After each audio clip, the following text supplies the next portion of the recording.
नमस्कार, राधे राधे। कैसे हैं आप सब लोग। आज जो मैं क्वेश्चंस आपके लिए लेकर आई हूँ चाइल्ड हेल्थ नर्सिंग से लेकर आई हूँ, तो प्लीज़ वीडियो को अंत तक देखें। चैनल को लाइक एंड सब्सक्राइब करना ना भूलें। फीटस में स्केलेटन मैच्योरिटी मुख्य रूप से किस हार्मोन के कारण होती है। फीटस में एक गर्भस्थ शिशु में स्केलेटन मैच्योरिटी मुख्य रूप से किस हार्मोन के कारण होती है। इसका आंसर है थायरॉक्सिन। थायरॉक्सिन हार्मोन के कारण स्केलेटन मैच्योरिटी होती है एक फीटस में। निम्नलिखित में से हेपेटाइटिस वायरस में से कौन सा पेरिनेटल ट्रांसमिशन के लिए सबसे महत्वपूर्ण है। Which hepatitis virus is most important for perinatal transmission. यहाँ यह पूछा जा रहा है कि प्रेगनेंसी के आखिरी समय डिलीवरी के दौरान माँ से बच्चों को होने वाले इन्फेक्शन में इन चारों में से सबसे ज़्यादा खतरा किस हेपेटाइटिस वायरस से होता है। इसका आंसर है C, hepatitis B virus. Hepatitis B virus. Let down reflex किससे संबंधित है। लेट डाउन रिफ्लेक्स किससे रिलेटेड है। इसका आंसर है बी, मिल्क इजेक्शन रिफ्लेक्स, दूध निकलने का रिफ्लेक्स। लेट डाउन रिफ्लेक्स ऐसा रिफ्लेक्स है जिसमें बच्चे के चूसने से या फिर माँ के सोचने से ही स्तनों से दूध बाहर निकलने लगता है। कौन सी इम्यूनोग्लोबुलिन प्लेसेंटा को पार करती है। निम्नलिखित में से कौन सी इम्यूनोग्लोबुलिन प्लेसेंटा को पार कर सकती है और भ्रूण को पैसिव इम्यूनिटी देती है। इसका आंसर है ए, आईजीजी। ए, आईजीजी। नवजात शिशु में श्वसन पर प्रमुख उत्तेजक क्या होता है। यानी कि जब बच्चा पैदा होता है तो वह पहली सांस लेने के लिए सबसे ज़्यादा प्रेरित किस चीज़ से होता है, या फिर कौन सी चीज़ उसे सांस लेने के लिए फोर्स करती है। तो इसका आंसर है सी, हाइपरकार्बिया, CO2 बढ़ना, हाइपरकार्बिया। एब्गार स्कोर में शिशु की जांच कितने समय पर की जाती है। एब्गार स्कोर में एक शिशु की जांच कितने समय पर की जाती है। इसका आंसर है ए, 1 से 5 मिनट तक। 1 और 5 मिनट पर। एक न्यूबॉर्न बेबी में सबसे पहले कौन सी इम्यूनिटी डेवलप्ड होती है।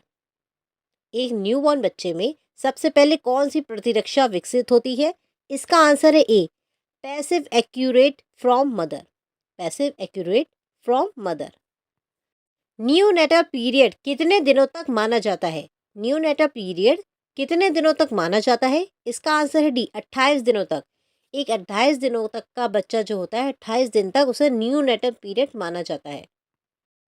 प्रीटर्म बेबी को कैसे परिभाषित किया जाता है। एक प्रीटर्म बेबी को कैसे आप समझेंगे कि वो प्रीटर्म बेबी है। इसका आंसर है b, birth before 37 weeks. 37 weeks से पहले जो बच्चा पैदा होता है वो प्रीटर्म बेबी कहलाता है। एक न्यूबॉर्न बेबी में हाइपोथर्मिया का सबसे पहला लक्षण क्या है। एक न्यूबॉर्न बेबी में हाइपोथर्मिया का सबसे पहला लक्षण क्या है। इसका आंसर है बी, कोल्ड टू टच, ठंडा महसूस होना। एक बच्चे का जन्म 34 सप्ताह पर हुआ है, वो किस श्रेणी में आएगा। एक बच्चे का जन्म 34 सप्ताह पे 34 वीक्स पे हुआ है, वह किस श्रेणी में आएगा। इसका आंसर है बी, प्रीटर्म बेबी। वो प्रीटर्म बेबी कहा जाएगा। रेस्पिरेटरी डिस्ट्रेस सिंड्रोम मुख्य रूप से किसकी कमी से होता है। रेस्पिरेटरी डिस्ट्रेस सिंड्रोम मुख्य रूप से किसकी कमी से होता है। RDS इसका मतलब है एक नवजात शिशु में गंभीर सांस लेने में परेशानी होना। ये बीमारी ज़्यादातर प्रीटर्म बेबीज में होती है, ठीक है। और ये किसकी कमी से होती है, ये सर्फेक्टेंट की कमी से होती है। सर्फेक्टेंट एक पदार्थ होता है जिसकी कमी से ये बीमारी होती है।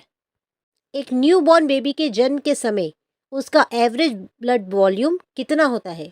एक नवजात शिशु के जन्म के समय का एवरेज ब्लड वॉल्यूम कितना होता है। इसका आंसर है सी, 75 से 80 ml पर kg, ठीक है। kg के हिसाब से 75 से लेके 80 ml तक। यार मुझे बहुत कोल्ड हो रखा है इसलिए मेरा गला बहुत बैठा हुआ है। हाइपोथायराइडिज्म का सबसे पहला लक्षण क्या होता है। हाइपोथायराइडिज्म का कॉन्जेनिटल हाइपोथायराइडिज्म का सबसे पहला लक्षण क्या होता है? इसका आंसर है बी, प्रोलॉन्ग्ड जॉइंटिस, पीलिया होना। एक न्यूबॉर्न बेबी में फिजियोलॉजिकल जॉइंटिस कब चरम पर होती है? एक न्यूबॉर्न बेबी में फिजियोलॉजिकल जॉइंटिस कब सबसे पीक पे होती है? इसका आंसर है सी, 48 से 72 घंटे पर। 48 से 72 घंटों में। एक नवजात शिशु में हाइपोग्लाइसेमिया का सबसे प्रारंभिक लक्षण क्या होता है? एक नवजात शिशु में हाइपोग्लाइसेमिया का सबसे स्टार्टिंग में जो लक्षण होता है, साइन होता है, वो क्या होता है? एक नवजात शिशु में हाइपोग्लाइसेमिया यानी कि ब्लड शुगर का कम हो जाना, उसका पहला लक्षण क्या होता है? इसका आंसर है बी, चिटरीनस। नमस्कार, राधे राधे, कैसे हैं आप सब लोग? आज जो मैं क्वेश्चंस आपके लिए लेकर आई हूँ, बहुत ही इंपॉर्टेंट क्वेश्चंस है, तो प्लीज़ वीडियो को अंत तक देखें, चैनल को लाइक एंड सब्सक्राइब करना ना भूलें। गर्भावस्था यानी कि प्रेगनेंसी के सेकेंड हाफ में एक महिला को कितनी अतिरिक्त कैलोरी की आवश्यकता होती है? प्रेगनेंसी के सेकेंड हाफ में एक महिला को कितने अतिरिक्त कैलोरी की आवश्यकता होती है? इसका आंसर है b, 300 kilo calorie. 300 kilo calorie. गर्भावस्था यानी कि प्रेगनेंसी के दौरान एक महिला को कितनी ज़्यादा प्रोटीन की मात्रा की आवश्यकता होती है? प्रेगनेंसी के दौरान एक महिला को कितने प्रोटीन की आवश्यकता होती है? कितने अधिक प्रोटीन की आवश्यकता होती है? 10 ग्राम प्रतिदिन। 10 ग्राम प्रतिदिन अतिरिक्त प्रोटीन की आवश्यकता होती है। कैल्शियम के दौरान एक महिला को कैल्शियम की कितनी मात्रा की आवश्यकता होती है? प्रेगनेंसी के दौरान एक महिला को कैल्शियम की कितनी मात्रा की आवश्यकता होती है? इसका आंसर है बी, 1000 मिलीग्राम प्रतिदिन। 1000 मिलीग्राम प्रतिदिन कैल्शियम की आवश्यकता होती है। निम्नलिखित में से कौन सी वैक्सीन प्रेगनेंसी में कॉन्ट्राइंडिकेटेड होती है?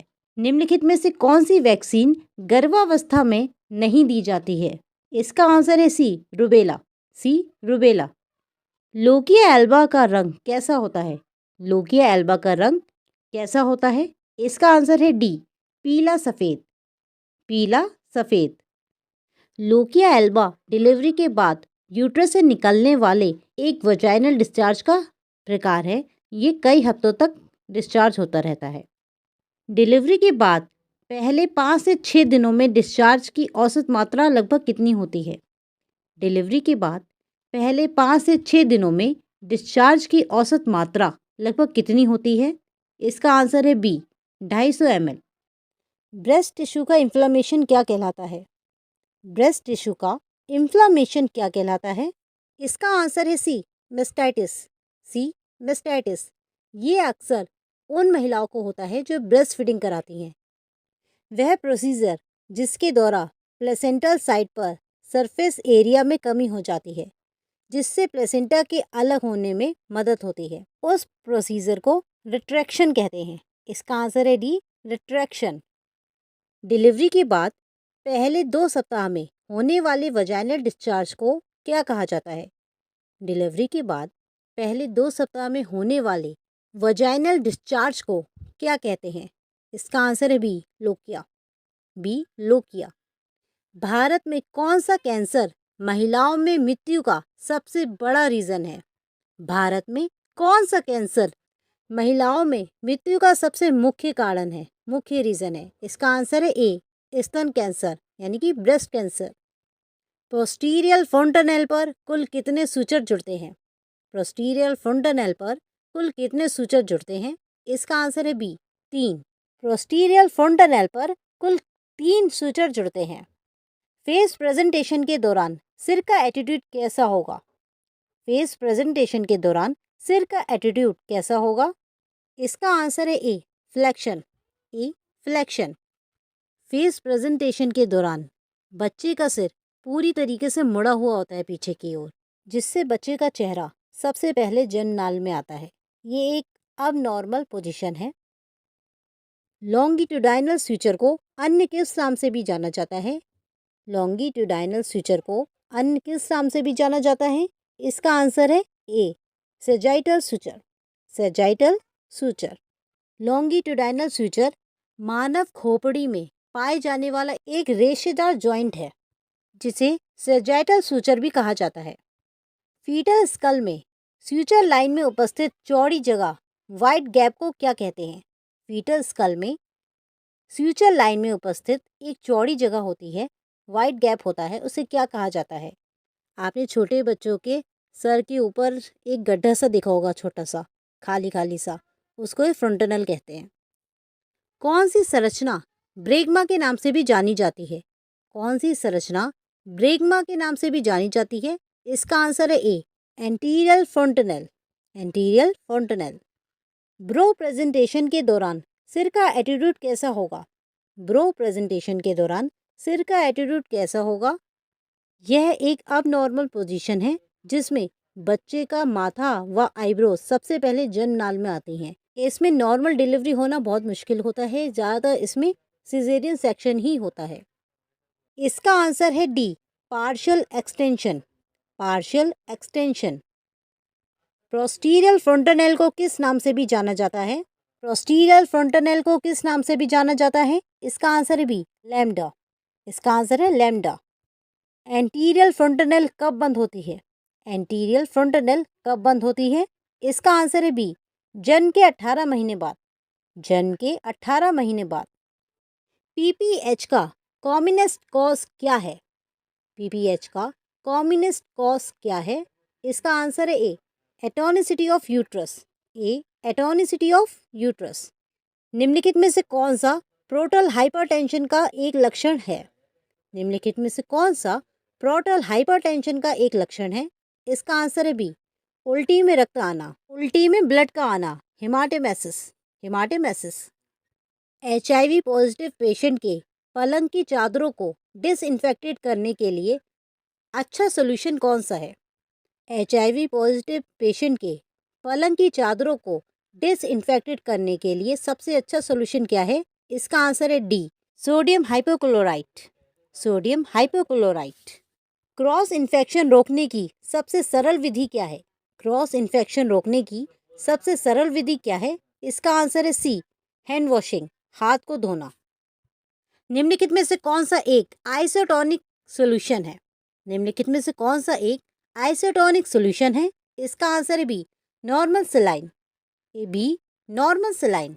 एमनियोटिक फ्लूइड की कितनी अधिक मात्रा पॉलीहाइड्रो एमनियोसिस कहलाता है?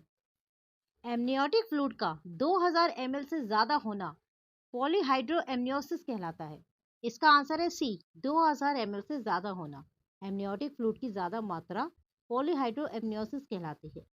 यदि ट्रम्प पर एमनियोटिक फ्लूइड की मात्रा कम हो जाती है तो इस अवस्था को ओलिगोहाइड्रो एमनियोसिस कहा जाता है। इस क्वेश्चन में पूछा जा रहा है कि डिलीवरी के समय एमनियोटिक फ्लूइड की कितनी मात्रा कम हो जाती है जिससे ओलिगोहाइड्रो एमनियोसिस की स्थिति आ जाती है। इसका आंसर है डी, 200 ml। 200 ml से कम एमनियोटिक फ्लूइड ओलिगोहाइड्रो एमनियोसिस कहलाता है। प्रेगनेंसी के दौरान एमनियोटिक फ्लूइड की मात्रा कितनी होती है? एमनियोटिक फ्लूइड की मात्रा प्रेगनेंसी के दौरान कितनी होती है? इसका आंसर है बी, 700 से 1000 ml। 700 से 1000 ml। ये मिसप्रिंट हो गया है, यहाँ पे 1000 ml है। यूट्रस का वेट ट्रम्प पर कितना होता है? यूट्रस का वेट ट्रम्प पर कितना होता है? इसका आंसर है डी, 500 से 1000 ग्राम। 500 से 1000 ग्राम। लेबर के दौरान यूटेराइन कॉन्ट्रैक्शन का ज्यादा होना क्या कहलाता है? लेबर के दौरान यूटेराइन कॉन्ट्रैक्शन का ज्यादा होना क्या कहलाता है? इसका आंसर है सी, हाइपरटोनिया। सी, हाइपरटोनिया। बच्चे के जन्म के बाद फोरामेन ओवल बंद हो जाता है, उस जगह को क्या कहा जाता है? जब एक बच्चा अपने माँ के पेट में होता है जन्म से पहले, तो उसके दिल में एक छोटा सा छेद होता है, उस छेद को फोरामेन ओवल कहा जाता है। ये छेद बच्चों के लिए बहुत ज़रूरी होता है क्योंकि जब बच्चा माँ के पेट में होता है वो फेफड़ों से सांस नहीं लेता है और ये छेद ब्लड को दिल के अंदर पूरी तरीके से घुमाने में मदद करता है और बच्चे के जन्म के बाद ये फोरामेन ओवल अपने आप ही बंद हो जाता है। तो क्वेश्चन यह पूछ रहा है जो फोरामेन ओवल बंद हुआ है उस जगह को क्या कहा जाता है? इसका आंसर है डी, फोसा ओवलिस। फोसा ओवलिस।